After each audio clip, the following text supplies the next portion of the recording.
하늘 위에는 1만 대의 비행기가 날고 있고 바다 위에는 5천 척의 함선이 떠 있었다. 300만 규모의 지상군이 하늘과 바다에서 강철 같은 완벽한 호위를 받으며 바다 위를 새까맣게 메운 채 노르망디 해안으로 거대한 물결처럼 움직였다.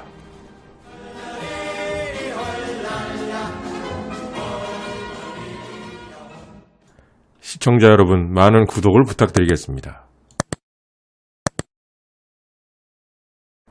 나치, 독일, 미국, 소련, 그리고 영국 2차 대전이라는 거대한 전쟁의 소용돌이 속에서 싸웠던 국가들입니다.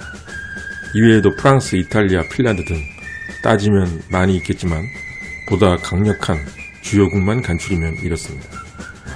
이들 국가 중 최강의 군대는 과연 어느 나라 군대였을까요? 지금이 아닌 2차 대전 당시 기준으로 말입니다. 아무리 생각해봐도 떠오르는 국가는 단 하나, 바로 이 나라뿐이었습니다. 미국. 그렇다면 왜 그렇게 생각하는지 다르게 생각하시는 구독자님도 있으실 테니 그 이유를 늘 그래왔듯이 실제 역사와 영화의 장면 그리고 게임 등을 이용해 구독자 여러분께 말씀드리도록 하겠습니다. 알기 쉽게 말입니다. 물론 저는 독일군을 제일 좋아합니다. 같은 탱크라도 독일군의 탱크는 더 멋있고 장군부터 병사들까지 독일군이 하나같이 폼나고 최고의 장군들과 엄청난 전쟁 영웅들이 더 많았기 때문입니다. 반면 미군은 장군이나 졸병의 옷차림이 거의 차이가 없고 독일에 비해 멋은커녕 작업복 수준입니다. 그러나 이번 컨텐츠에서는 선호도가 아니라 최강의 군대를 뽑는 컨텐츠입니다.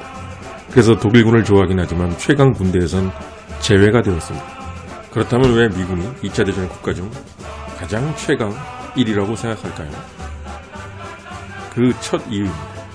먼저 2차 대전 관련 수많은 서적에 나오는 1944년 6월 6일에 벌어진 작전명 오버로드라고 불렸던 노르망디 상륙작전을 묘사한 부분을 읽어보겠습니다. 하늘 위에는 1만 대의 비행기가 날고 있고 바다 위에는 5천 척의 함선이 떠 있었다. 300만 규모의 지상군이 하늘과 바다에서 강철 같은 완벽한 호위를 받으며 바다 위를 새까맣게 메운 채 노르망디 해안으로 거대한 물결처럼 움직였다. 1944년 6월 당시 이 정도 규모의 지상군과 더불어 이 정도 규모의 해군과 공군을 동시에 동원할 수 있는 국가는 지구 위에 단 하나뿐이었습니다. 노르망디 상륙작전 당시 미국의 막강한 전력과 자신감은 노르망디 상륙작전을 묘사한 1962년작 지상 최대의 작전에서도 여러 번 묘사됩니다. 연합군 총사령관 드와이트 아이젠하워, 그가 노르망디 상륙작전 개시를 할지 말지 갈등했던 이유는 엄밀히 말해 전쟁에서 질까봐 혹은 독일군이 두려워서 그러는 것이 아니었습니다. 어차피 승리는 하겠지만 가장 적은 피해를 내고 승리하기 위해, 그리고 계속 나빠지고 있는 날씨 때문에 지금 공격을 할지 말지 그토록 고민을 했던 것입니다. 우리는 세계 최강이다. 그래서 우리는 당연히 승리한다. 오히려 빨리 싸우고 싶어서 미치겠다라는 연합군 병사들의 실제 심리가 영화 속에 계속해서 묘사되고 있습니다. 결론적으로 연합군의 노르망디 상륙작전이 있기 전 독일의 롬멜이 말한 것처럼 연합군이 일단 해안에 상륙하게 되면 우리 독일군은 할 수 있는 것이 아무것도 없을 것이다. 그 이유는 하늘과 바다가 온통 연합군 차지가 될 것이기 때문이다 라는 분석은 정말로 정확했던 것입니다. 상륙하는 그 순간, 즉 연합군이 가장 약할 때 저지해야 한다는 말은 어마어마한 전력의 미역연합군을 깰 방법을 꿰뚫었던 롬멜의 통찰이었던 것입니다. 엄청난 힘을 가진 거인이 발을 내딛는 순간 이미 독일은 죽었다 깨어도 이길 수가 없게 되는 것이었습니다. 다만 연합군 입장에서는 자국 군인들의 희생을 줄이기 위해 독일이 전혀 예상 못하는 시기와 장소를 골라야 했던 것입니다. 그래서 영화 속에서도 그렇지만 실제 역사에서도 언제 어디로 상륙할지 그토록 속고 속이는 게임이 연합군과 독일군 사이에 숨막히게 벌어졌던 것이었습니다. 머나먼 다리에서도 막강한 미역연합군과 관련된 묘사를 볼 수 있습니다. 이것은 연합군이 아닌 독일군 시선에서 바라본 미역연합군의 엄청난 힘을 묘사한 장면입니다. 1944년 9월 당시 미역연합군 공수부대 35,000명이 네덜란드 다리로 향하는 장면을 독일 ESS 기갑군단장 비트레이 대장이 보게 됩니다. 그리고 비트리 대장이 한 번만이라도 저렇게 엄청난 힘을 가져봤으면 좋겠다고 감탄하는 장면이 나옵니다. 또 하나 미군이 당시 2차 대전 참여국 군대 중 최강일 수밖에 없는 이유는 대통령의 자식도 최전방 전쟁터로 나가겠다고 조르는 한국에서는 참으로 부럽기만 한 미군의 위에서 솔선수범하는 그런 모습입니다. 노르망디 상륙작전 당시 루즈벨트 주니어는 4보병사단 부사단장이었습니다. 그는 바로 테오도 루즈벨트 대통령의 아들이었습니다. 테오도 루즈벨트 대통령은 업적이 매우 많아서 미국에서 가장 존경받는 대통령 중 하나였습니다. 그 대통령의 아들인 루즈벨트 주니어, 더구나 원스타 장성이었습니다. 그는 상관의 만류에도 이것은 나의 의무라며 상륙작전 최선봉을 자청합니다. 노르망디 해안에 제일 먼저 상륙하겠다는 건 죽겠다는 것이나 마찬가지였지만 어느 누구도 루즈벨트 주니어의 고집을 꺾을 수는 없었습니다.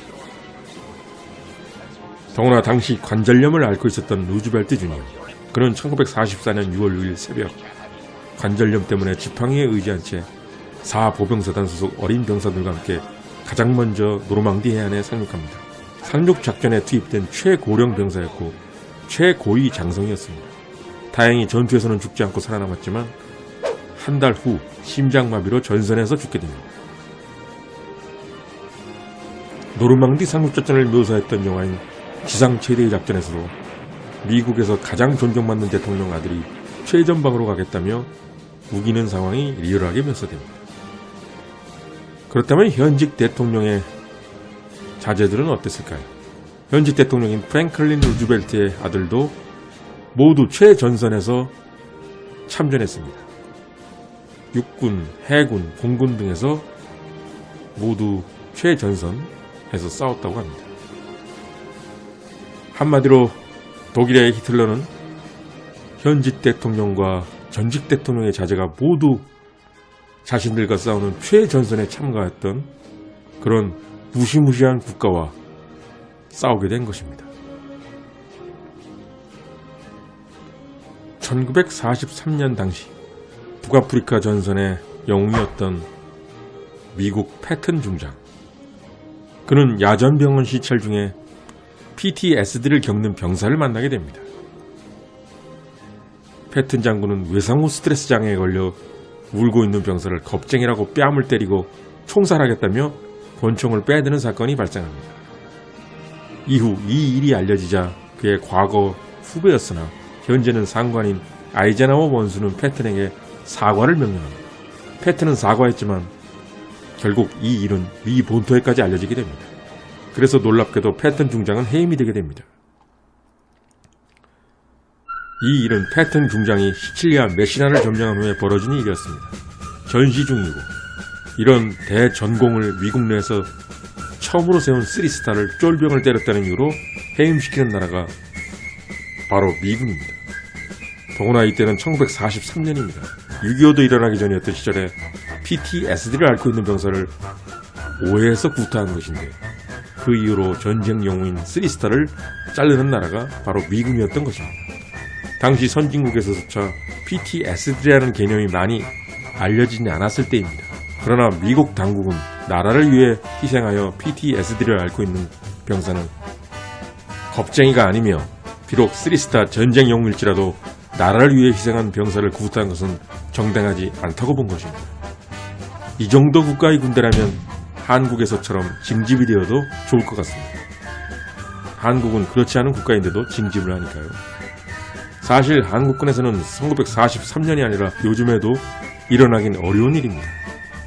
패튼은 이 사건으로 자신의 부하였던 브래들리에게도 진급이 뒤처져서 브래들리가 먼저 진급을 하여 패튼의 직속 상관이 됩니다. 그럼에도 불구하고 놀라운 것은 패튼은 그만두지 않고 후배였지만 상관이 된 브래들리에게도 깍듯했다는 점입니다. 그리고 이후에도 패튼이 사고를 치면 옛 부하였던 아이젠하워와 오마 브래들리가 수습을 하게 됩니다. 한국군이라면 자신이 데리고 있던 부하가 자기보다 먼저 진급하고 그 명령을 따라야 했다면 패튼처럼 깍듯이 말을 듣기는커녕 아마 옷을 벗고 나갔을 것입니다. 이와 같이 미군은 6회공에 걸친 압도적 힘뿐만 아니라 나라를 위해 희생한 병사 하나하나를 대우해주는 그런 군대였습니다. 그래서 하드웨어뿐만 아니라 소프트웨어까지 모두 강력한 군대였으며 이런 나라를 같은 편이 아닌 적으로 돌린 이상 당시 지구상 어떤 나라도 이기긴 어려웠을 것입니다. 이것이 2차 세계대전에 참가했던 주요 4개국 중에서 미국이 최강 넘버원이라고 생각하는 이유였습니다. 감사합니다.